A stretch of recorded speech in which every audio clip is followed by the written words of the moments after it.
Welcome to the Critical Few Actions to Improve Your Business podcast.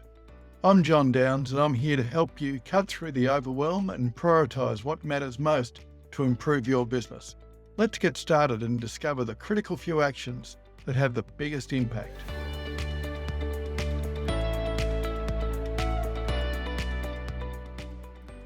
Today, I'd like to introduce you to Diem Huynh, who I've known since 2019, and since then she's helped a number of my successful CEOs to figure out how to tender for and win local, state and federal government supply contracts. Diem, welcome. Oh, thank you, John. It's a pleasure being on here, and thank you for the invitation to be on your podcast. I find your podcast amazing, full of information that helps lots of businesses, so I feel a bit privileged to be on your podcast today.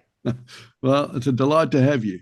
Now, in my 24 years in Deloitte, I wrote countless expressions of interest, requests for tender, statements of qualifications.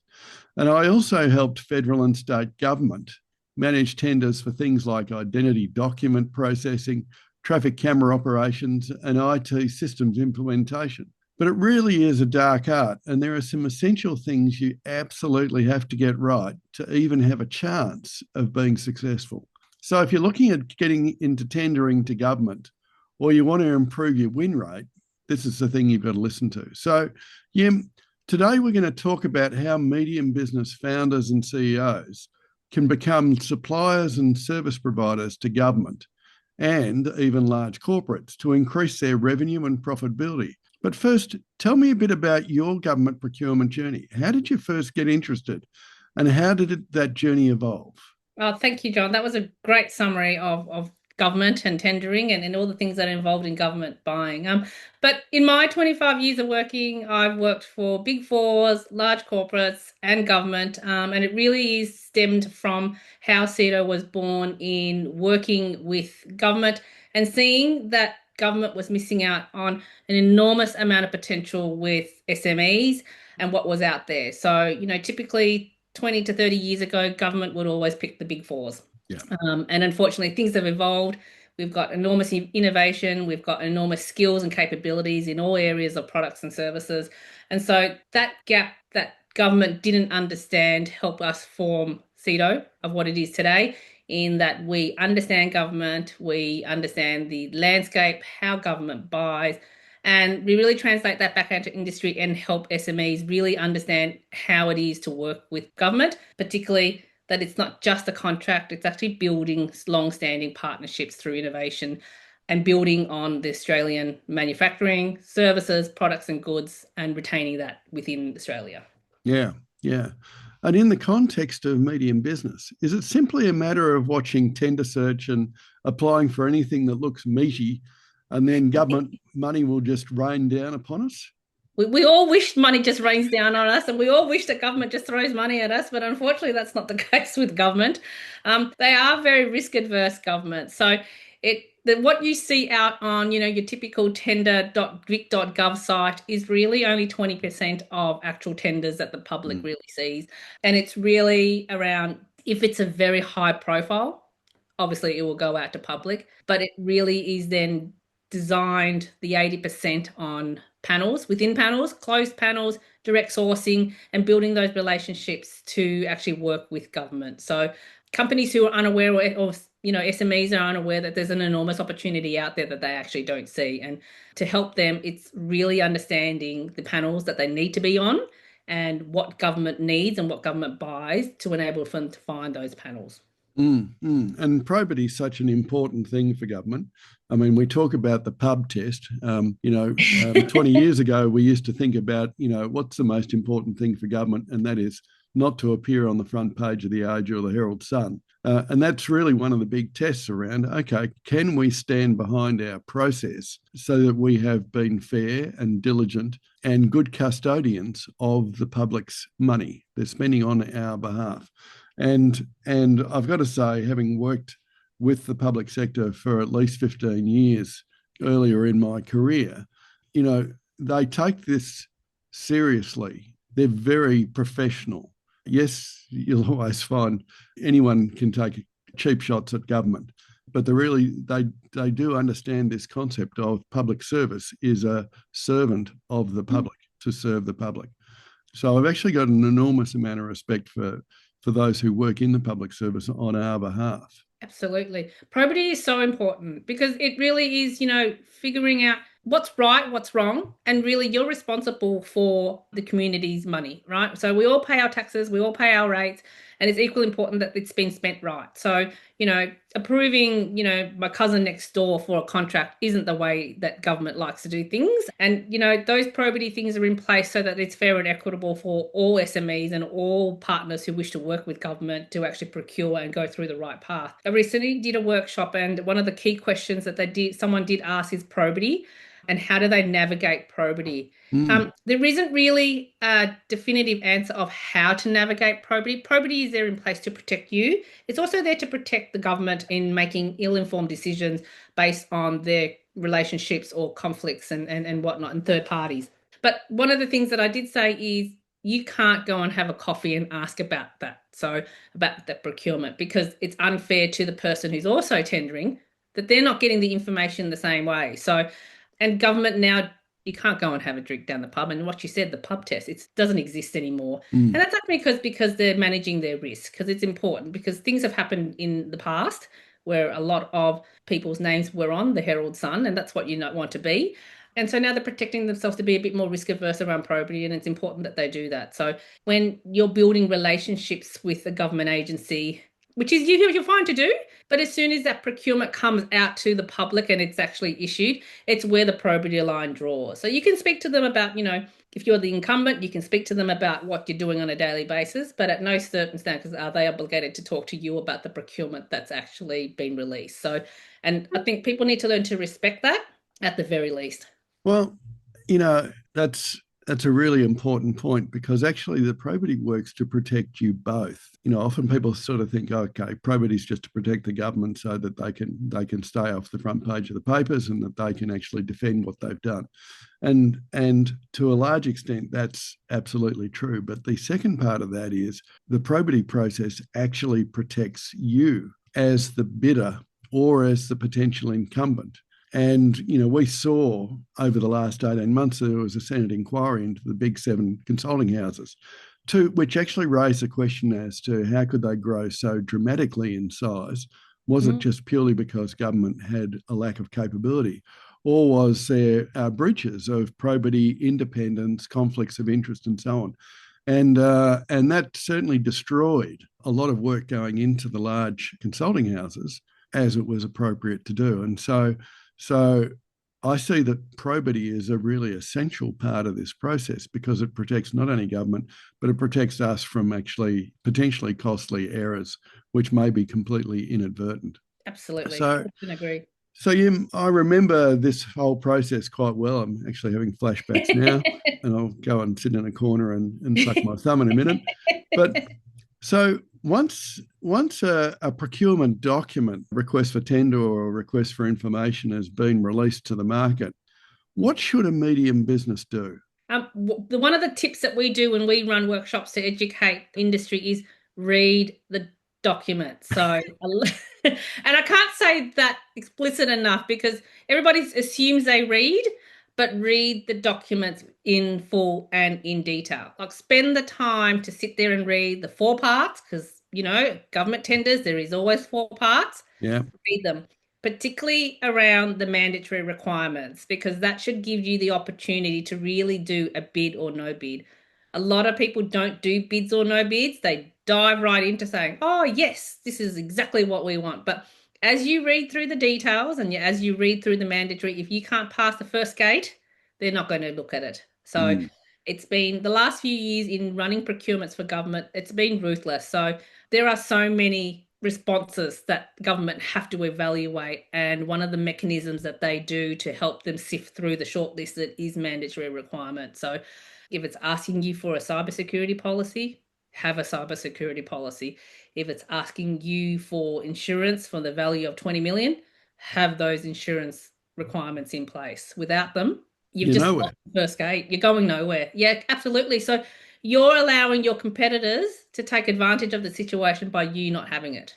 Yeah, yeah. And I must admit, I often think back to when I was doing studying economics in high school, getting prepared for my HSC exams. And I remember one of my teachers, lovely guy, and he was also an examiner. And the thing that he sort of repeated himself on all through that final year at school was read the damn question.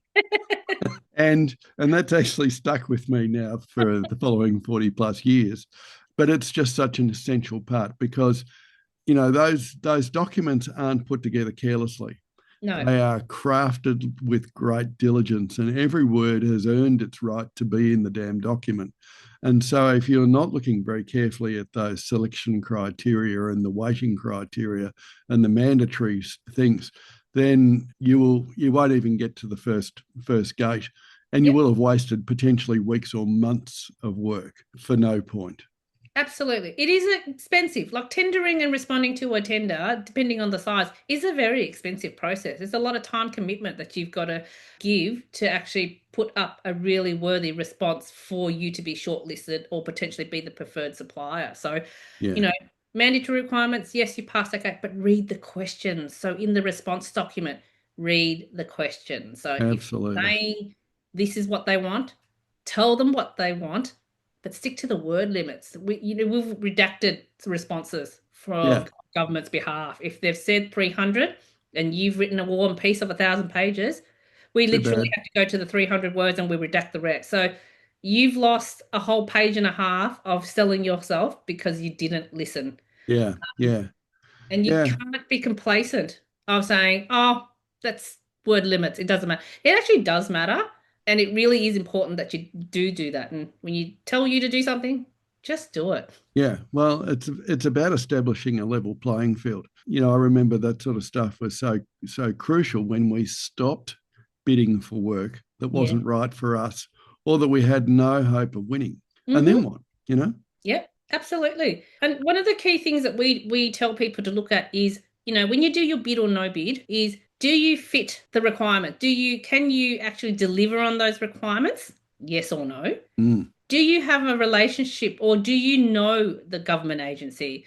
Because 8 times out of 10, if you don't know that agency and you are just by chance just responding to it, your competitors have already built those relationships. They're already known to government.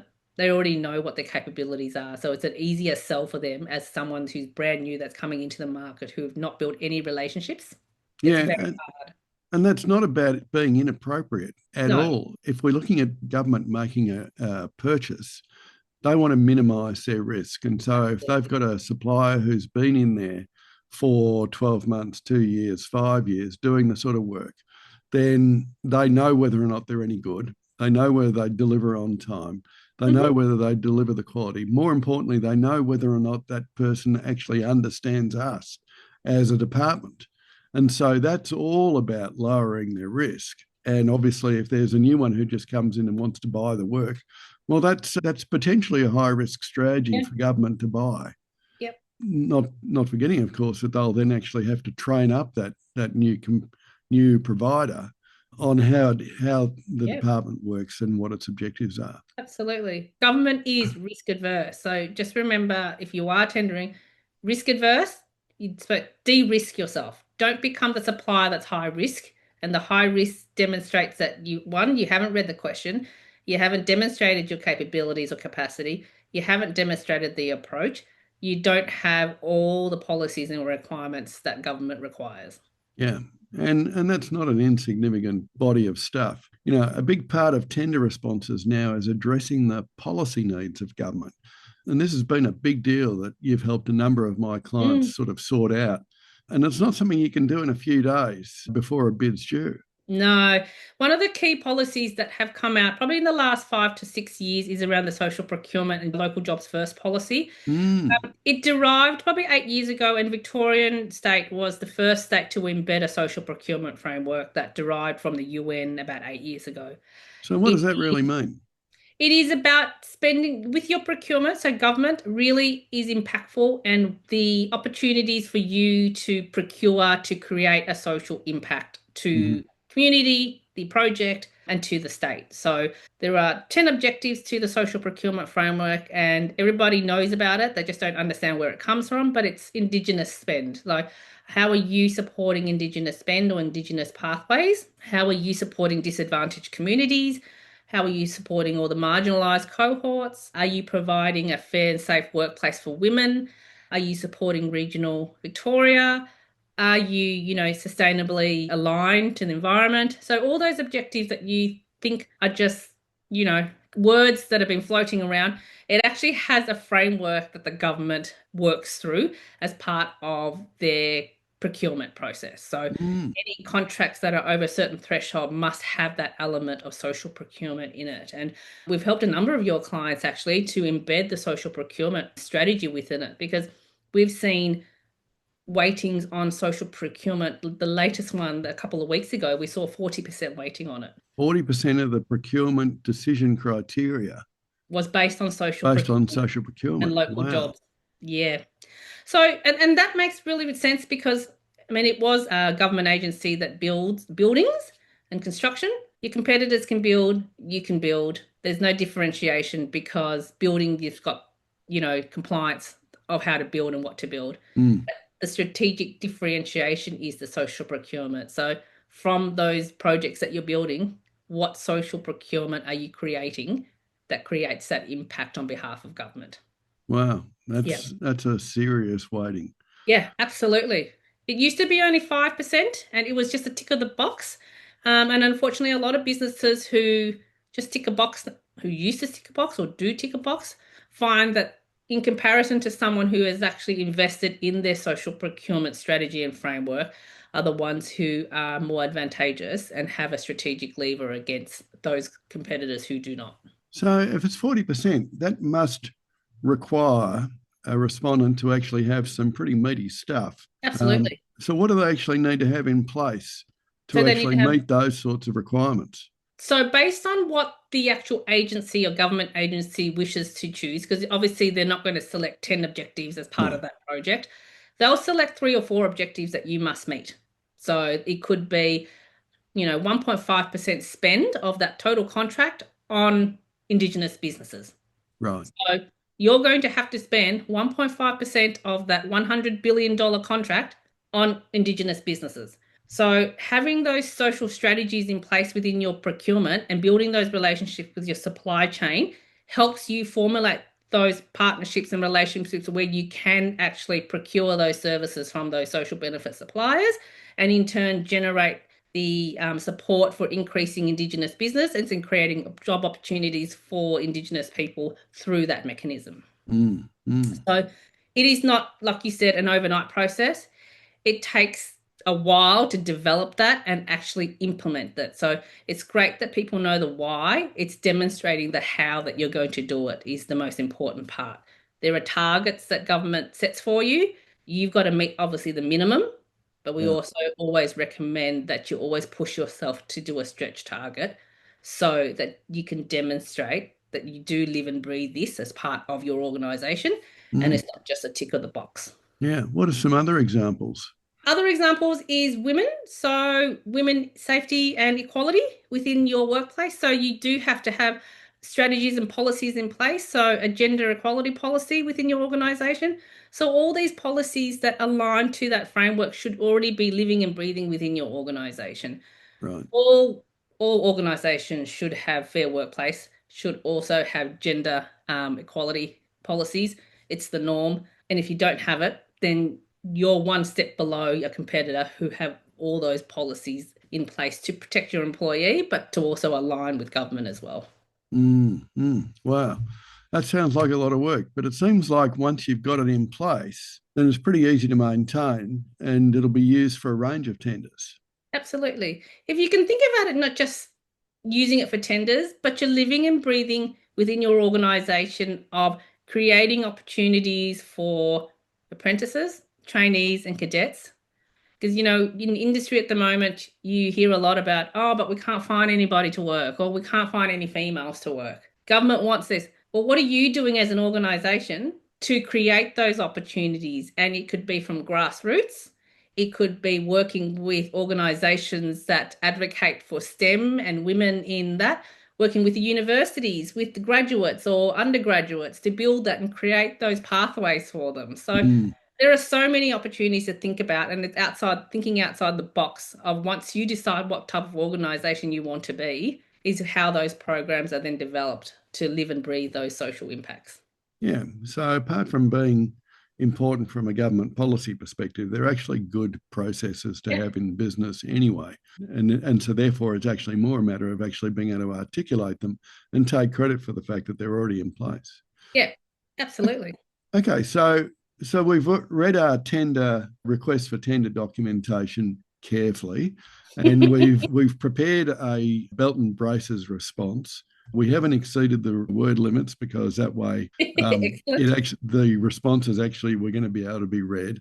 We've got our social procurement policies in place, and then we've got our appropriate levels of insurance and so on. And we've submitted this thing online because no longer do you need to actually feed it into a wooden box like I used to.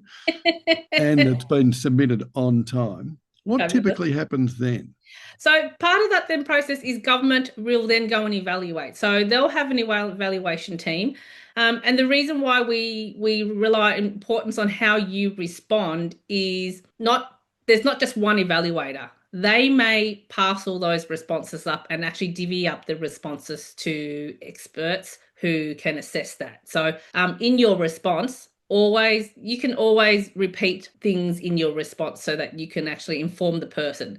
So one of the things that evaluators hate is going to find the information. It needs to just be then and there.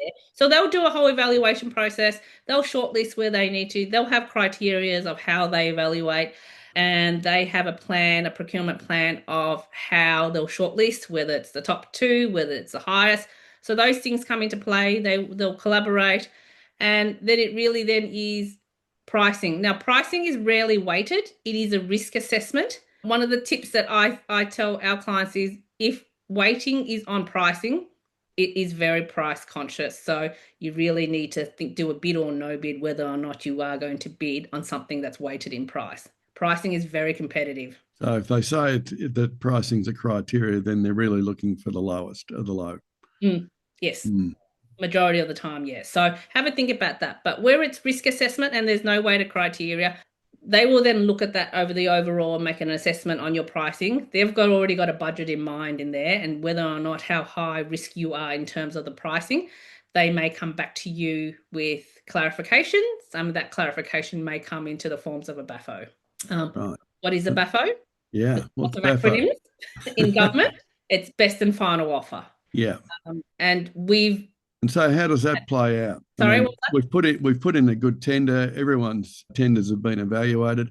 I take it they probably actually ask a few questions if there's any points of clarification. Yep. And then what? You then start to retender again. No retendering. No, it's either interviews or demonstrations, depending on the service and products. They may call you in for a demonstration of your service offering or your product offering, and then they will ask you for pricing. So whether or not you would like to do a final, give you an opportunity to actually resubmit your pricing. When they do that, they're expecting you to give them a discount. But as I recommend to our clients, you know your margins. You be firm in the pricing that you set, and it's up to you how you would like to leave government with a pricing that's going to be beneficial for you, or are you happy to reduce some of your margins to give them a lower price? And that's really depending on your organization's strategic objectives, right? I mean, we've been asked for BAFOs where I've stayed true and firm on my pricing, because once it's locked in, the duration of the contract could be 3 or 4 years.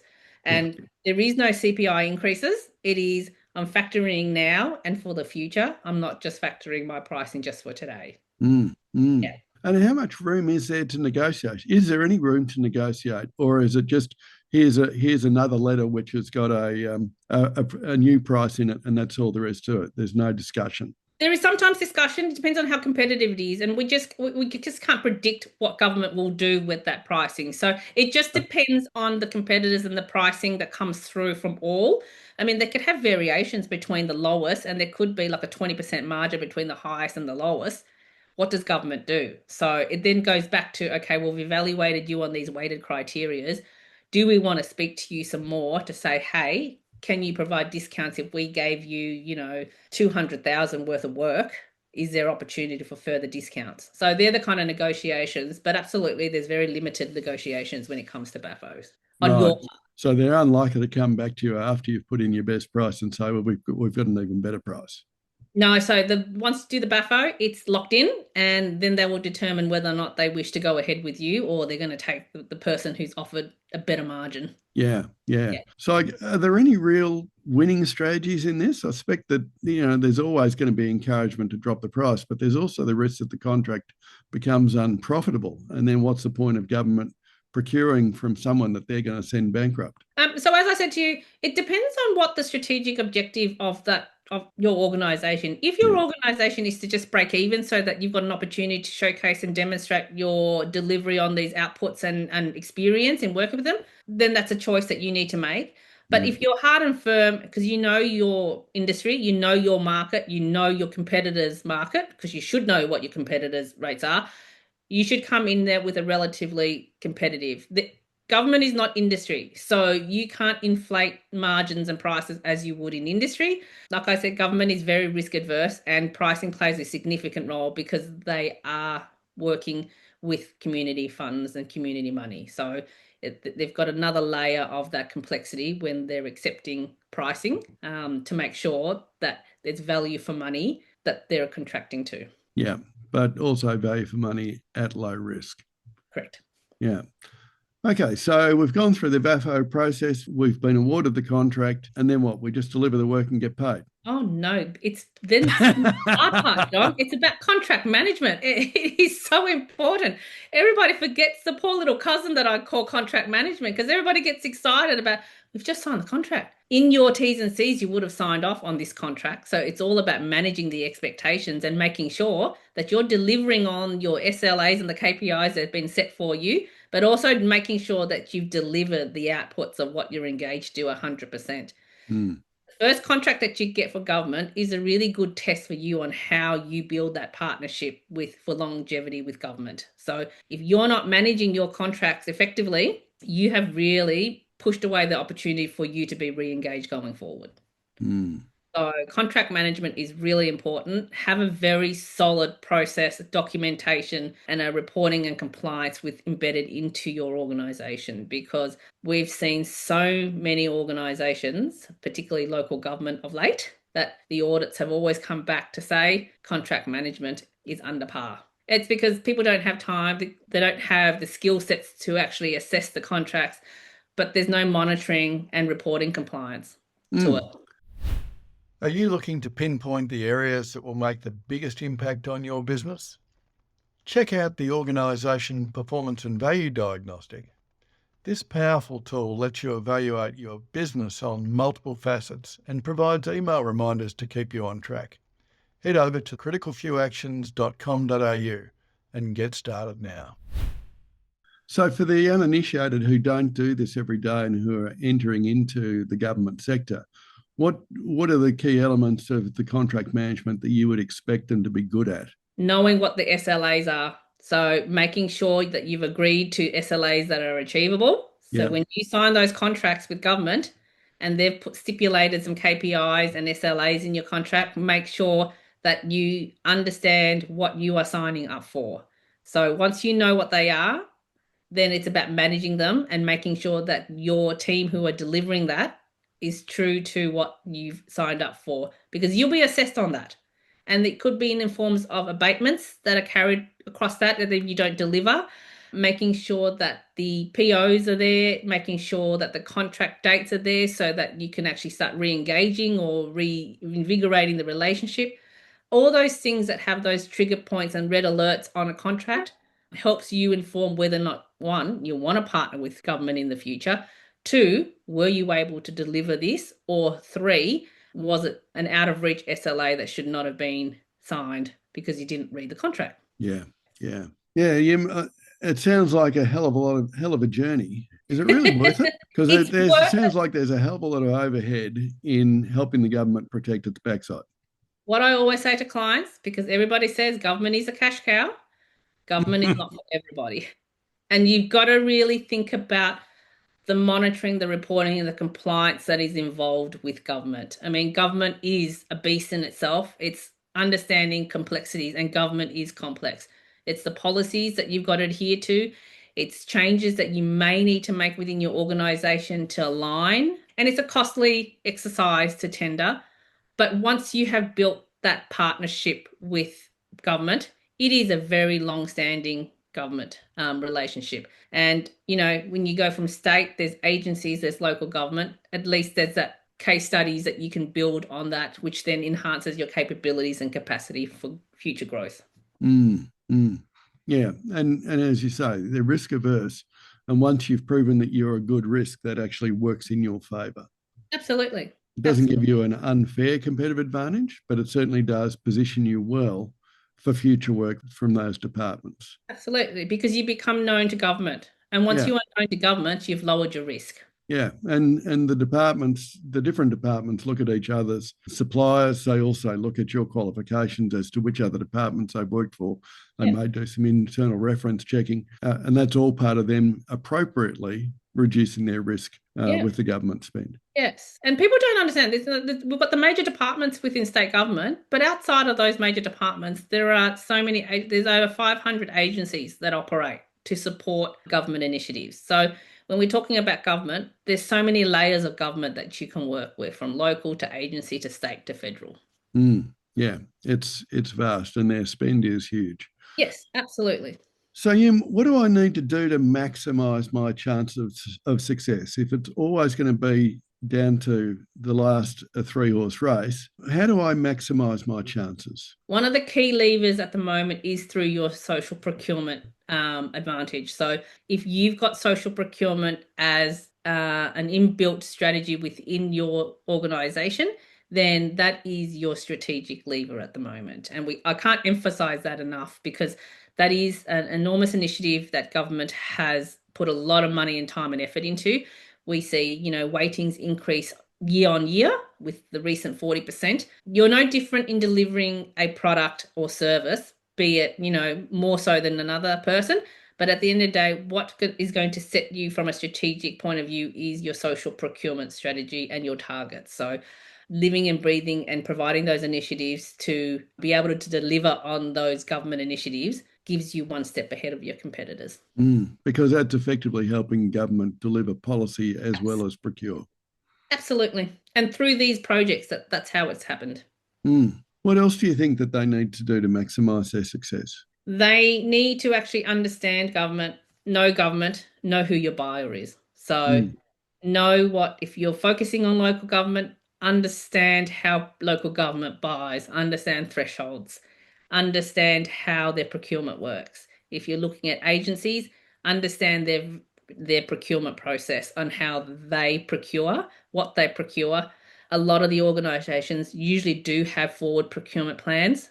Obviously, they don't advertise it easily enough for us to find, but on their website, you should be able to find the 12-month forward procurement plan that shows you when these procurements are coming out. So if any procurements in that 12-month fits your products and services, start thinking about what you need to do to build on those things. So what are the evidence that you need to build and collect and create so that you are ready for that tender? Yeah. So early preparation is really important, because typically a tender's only in the marketplace for about a month, depending on the size of it, of course. If it's a massive infrastructure build, like, I don't know, a tunnel, then it might be in the marketplace for 12 months. Yeah. But typically, if you're looking at services or products that they're looking for, they'll only be in the market for a month. And therefore, if you've got to pull together all those social procurement materials and demonstrate that you've got the supply chain in place, and that actually is going to be quite a stretch, while you're also trying to actually write an intelligent response to the tender. Yeah. So the social procurement strategy is probably one of the things that you would be looking at, and really having the policies within your organisation already then and there. Yeah. And the key thing for you is to be able to demonstrate that you live and breathe through these policies within your operations, rather than ticking a box. Yeah. Get them in place straight away. You actually mentioned a magic word before, thresholds. Yes. And I'm out of touch with state government and federal government procurement processes. I haven't done it for 14 years. But tell me a bit about the thresholds. So thresholds are spending thresholds from a state agency and local government, and it's when things kick in. So when policies kick in and when they have to be applied by. So, What does that mean? so if you're looking at social procurement, projects that are $3 million above contracts, that's when social procurement commitments and weightings occur. Yeah. So if they're under the 3 million, then you don't necessarily have to have that social procurement or local jobs first element, and they don't apply. But anything above $3 million, then it does. With the regional, if it's $1 million in regional products, then that's when they kick in. So the regionals have a lower threshold because obviously it's harder to generate the contract and deliver out in regional, but they put those lower thresholds in place because one of the key things around it is supporting regional and creating opportunities for regional Victoria. And spending thresholds. So when do the spends come through of, the procurement? So understanding procurement is if it's a $1 million project, how long do we have to keep that out in the market? It could be 2 weeks, it could be 4 weeks. If it's, $1 billion, what stages of procurement is there? It could be a 2-stage. Most big builds are 2-stage. So you've got an EOI and then you've got the actual tender. That could take 2 years. So know what they are so that you know the investment that you've got to put into those tendering. And are there still thresholds on the smaller spends, or to actually break up the spends on the number of people who are invited to respond? So Not anymore.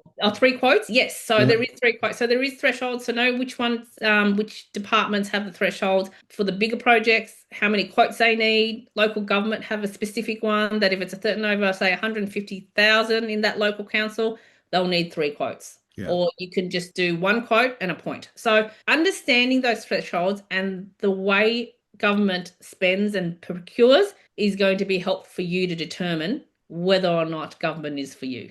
Yeah, good. So, it's a complex landscape. Yes. But it's one that's not insurmountable. Otherwise, government wouldn't actually have any suppliers at all. You're correct. And you talked earlier about procurement panels. And how do the procurement panels work these days? So the panels are there within panels. So a lot of the panels, so if we talk about construction, they have a construction supplier register. That's a pre-qualified panel.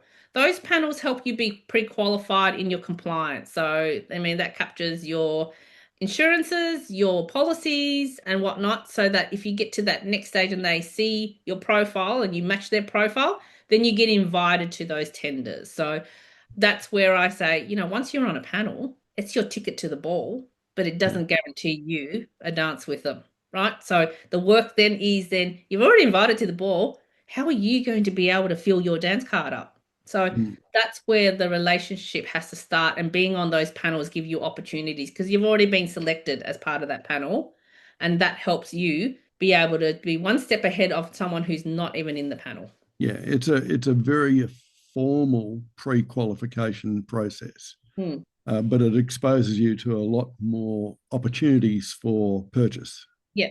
But it doesn't guarantee you a contract, though. Just because you've been shortlisted on that panel and you are a supplier on that panel, the hard work begins when you are appointed on that panel. And that's when you start building the relationship. Because without the relationship, even though you're on the panel, you are still unknown to government if Joe next door is actually doing so much work in building good relationships with government. So you're a medium business. How have you applied all this to your business, and how's this given you the best benefit in your business? So we like to think that we live and breathe what we tell our clients. So we have all those processes in place. We establish a social procurement framework. We have those policies documented. We have targets that we set for yourself. And obviously we're a small, medium business and we don't do a lot of spend because we're a consulting, but wherever there's opportunities for us to use social benefit suppliers and creating an impact, we live and breathe that. So one of the things that government loves is local content, which means keeping it within the local onshore. We don't go offshore for any consulting work. It's all in-house. We create opportunities and we try to create those pathways. So we live and breathe those policies and those frameworks to demonstrate that this is who we are experts in it, and we are fully prepared for when opportunities of a tender response comes our way. Fantastic. If you really want to kick off your strategic planning and work in a supportive environment with other CEOs and leaders, the CEO Masterclass in Strategic Planning and Implementation is for you. This 10-month small group course helps you craft your strategic plan, present it to a group of peer investors, and develop a habit of monthly implementation. Our waitlist is open now at CriticalFewActions.com.au. So, if a founder or a CEO is looking to start focusing on the government market, what critical few actions should they start tomorrow if they did nothing else? Define who they are. What is their UVP? So what is their unique value proposition, and be known for that. Yeah. Understand government, understand how they buy, and prepare yourself to align to government. So aligning your policies and organisation to government initiatives are the three key things that you should start today. Yeah. And if you see a tender, read the damn thing. Please read. The amount of times I've had clients not read it and we review it and I have to say, why are you responding to this tender? Yeah. And by that time, it's so late in the piece that you just have to keep going because you've invested 3 weeks into this. And then you're trying to retrofit. Yeah. And it's very hard to get to ask for help in the last week of a tender when it's due. And often very expensive. Yes, correct. You don't want to be in that position. So please read the tender. Please make sure that you meet the mandatory requirements and address the questions. Yeah. A lot of people don't understand how to address the questions. Read the question, just answer it in a very simplified form of how are you going to answer the question. Yeah. Fantastic. Diem, I'm about to go and get some counselling because it's brought back memories of hundreds of requests for tenders, requests for information. As always, it's been a delight to chat with you. Thank you so much for your time. Thank you, John. It's been a pleasure. Love talking about it. Thanks for listening to the Critical Few Actions podcast. Don't forget to subscribe and grab the downloadables from the show notes. And if you found this episode helpful, I'd really appreciate it if you share it with your peers and your team. Stay focused and take action. The Critical Few Actions podcast, including show notes and links, provides general information only and is not individualised business advice, nor can it be relied upon as such. You must take responsibility for your own advice, decisions, and actions.